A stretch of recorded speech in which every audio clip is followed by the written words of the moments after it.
Back here at Memphis Motorsports Park, sun continues to set. We think we're going to get this one in before it goes completely down. We are working our 19th caution for 94 laps, and everybody is getting the signal that it'll be one to go this time by. It's David Rudiman out front. He's led 128 laps so far. We've actually had 6 different leaders, 9 lead changes, but most of those have been courtesy of the multiple cautions. Take a look at the championship, because Carl Edwards is now in 15th position. So his magic number still, as we pointed out, is 585. It's 561 between Edwards and Rudiman at this stage of the race with 63 laps to go. And there's what's left of Carl's number 60, Scott's Ford. There are very few cars that look the way they did when they rolled off the trailer. This is true.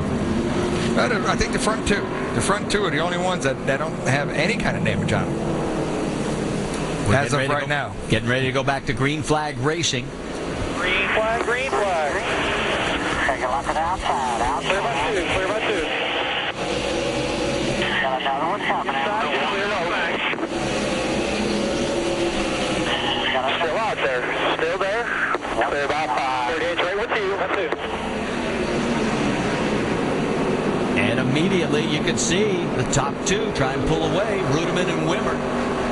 Bliss is in 3rd. That 4th car in line is a lap down. That's Cale Gale. And then you move back to McMurray in 4th. 99 car strong. It pulls away. Yeah, he's been the class of the field all day. It's just a matter of getting to the finish line now. Does he have enough fuel? Because they've made the call. They're going to stay out. Well, yeah, I think they've only had 31 laps of green since his last pit. 31 laps of green. His last pitted, folks, at lap 119, to give you an idea how few laps we've been running under green between cautions. Guy, we got to give a tip of the hat to. Look at the 59 there at the right side of your screen, Marcus Ambrose. Remember when he pitted earlier and we all questioned whether that was a good move? Oh, there we go around again. Stand behind you, still inside. Stand behind you. Caution down, caution down. You got him. Well, yeah, I'm all right. What in the hell was that? Go down to the fucking 40. Well, we apologize for the radio communication. The tempers are obviously starting to really flare. Brandon Miller wondering what the heck is going on. He got turned and into the wall. So that brings out our 20th caution. And Dario Franchitti's got some damage on the right front of his car. Guys, it looks like he got in there pretty hot, deep in the core, and got into the left rear quarter panel of the 77 car, way deep in there. Just couldn't get that car stopped.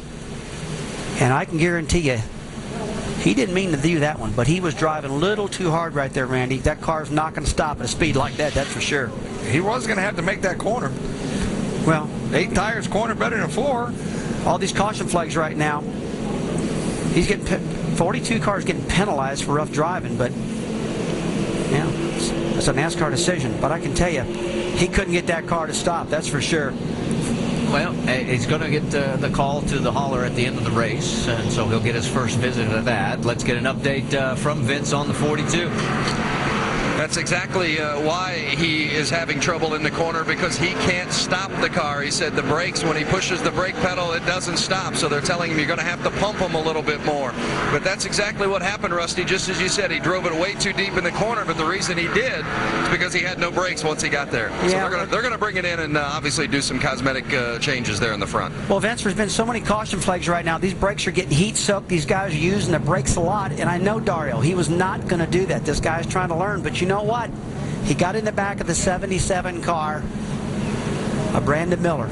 And a lot of guys are getting punished today and getting 1-lap penalties for rough driving. So, hey, he's got to do it. Dario's got to pay the penalty. Probably shouldn't have driven the corner that hard. You know, NASCAR, they're going to be here all night with all the guys that go into the trailer. Well, they'll probably end up calling us to the trailer, too, for all we know. I just think of the wealth of experience Dario Franchitti's getting here. He's getting short track experience. Chip Ganassi and Felix at bottom and run them all over the place in trucks, trying to get the guy a lot of experience. And he's learned a lot. He's going to run the last 4 Busch races, they say. Yeah, the plan is now for him to continue out the rest of the season in the Busch Series and see how well they can do getting him ready for Nextel Cup action next year. Marty, when we talked to him, yesterday, he was saying one of the things he's having to get used to, Indy cars everything happens so fast. They can run around Richmond, a 3/4 mile racetrack similar to this. He goes, you look at the next corner and you're there. Well, Randy, these IndyCars, 1,535 pounds. Correct. Okay, compared to 3,500 pounds, or 3,400 pounds, I'm sorry, of a NASCAR Busch Series car. So the braking power is not near as good, and that's one thing that Dario's going to have to get used to. Yeah, he went to school right there. Yeah, when the brakes go south on this car, it's a lot different than that Indy car, and you know, it's one of those things you put in the bank. But before this moment, he had really a great run going today. It was as high as second place.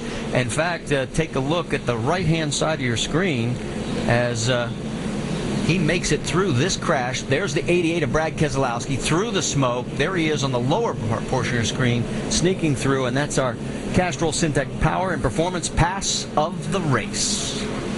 Earlier on, we heard the spotter saying to him, "Okay, stay high, stay high, stay high, go low, go low." I mean, like, okay, great moves. Like, well, you know, he's seen something that the spotter didn't, and he committed himself, and he didn't hit nothing until then. Well, and he's going to miss his goal. He said to us before the race started he wanted to finish on the lead lap, just get as much experience as he could. He's now one lap down. He'll get that back. Well, I bet he never thought there was going to be 20 caution flags for now 99 laps. So this is a real peculiar race going on here today at Memphis, something that NASCAR Busch Series hasn't seen in a long, long time. So I don't think you can judge Dario's performance off of today's actions. Well, and I'm sure he'll go over to Brandon and talk to him about what happened in the car. Obviously, he didn't mean to do it, and he'll get things squared away. Well, we've seen this happening all day long, Marty, out a lot of drivers, and there's a bunch of good drivers out there, and I think they're all learning that the cars don't stop. They're sliding all over. The tires are cold. And I think every one of them who goes to bed tonight is probably going to think, you know what, there's a time during the race I overdrove this car and I shouldn't have done it. Absolutely. Well, while all this continues, of course, Dario comes over from the IndyCar Series, an Indy 500 winner. Take a look at the Indy 500 winners in NASCAR. Jacques Villeneuve ran at Talladega.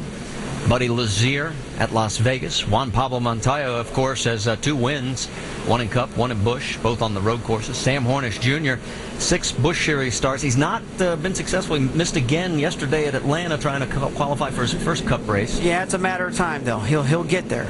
And, of course, Dario making his debut in the Truck Series and now in the Busch Series. And let's check in with Vince Welch. And with Tony Glover, the crew chief on the 42. Are you being penalized, Tony? Yeah, they're holding us a lap for, I guess, aggressive driving. And what really happened, the brake pedal started going down, and you know, he just went in the corner and didn't have any brakes. All things considered, what's been your impression of Dario's run today? He's done a great job so far. You know, unfortunately, we got into the 77. I hate that, but you know, certainly he didn't mean to. Again, he just lost his brake. The brake pedal went down. So try to get her to the end. Try to get her lap back. Marty? All right, thanks, Vince. We should point out Nextel Cup Happy Hour was going to be in this time slot. We were supposed to be done by 6 o'clock Eastern Time, but it is going to be on at 12:30 a.m. tonight on ESPN2. That'll come from Atlanta. Apologize to everybody over there, but obviously we got to get this one done first, and we still have 54 laps to go, which will just about the rate we're going take us up to the top of the hour at 7 o'clock Eastern Time. Marty, you think all these Indy guys that win the 500 are coming over here because you have to drink milk after those races? In the Busch cars, you get to have a cold beer. Oh, now don't be going down that road. You're going to get yourself in a real tough. I mean, milk is good, you know. Maybe yeah, there you go. That's it. Backpedal on me. Yeah. Backpedal. I'm staying out of that. There are a lot of guys that would love to drink that milk Memorial Day weekend at Indianapolis.